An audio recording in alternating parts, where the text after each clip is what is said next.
Mga kanyot, magluto tayo ng buttered garlic seafoods. Yan ang menu natin ngayon mga kanyot at pati na sa ating almutakaran. Mga kanyot, gisa na natin itong mga ricado sa ating buttered garlic seafoods. Yan, sibuyas, pida. Lagyan na natin yung pidada mga kanyot. Yan, pati itong katumbal. Lagyan na natin ang shrimp mga kanyot. Lagay na rin natin itong orange. Lagyan sa natin orange. Bigyan sa natin konti. Masarap ito mga kanyot ang ating buttered garlic seafoods. Yan. Kanyot, lagay na rin natin yung green shell. Tahong.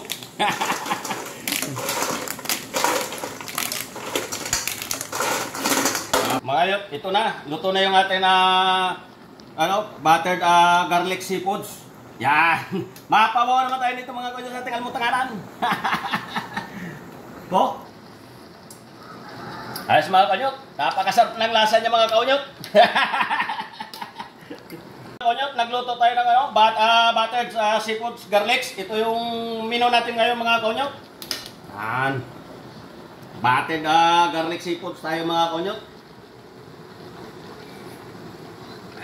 Napakasarap mga kanyot, napakalasa, yummy-licious. Ito yung menu natin mga kanyot, mapapawa naman tayo dito.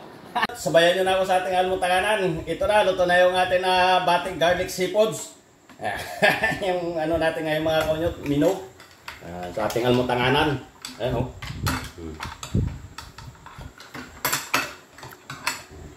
Ilagyan sa natin ng mais at saka itong orange, pangpalasa mga kanyot. Masarap.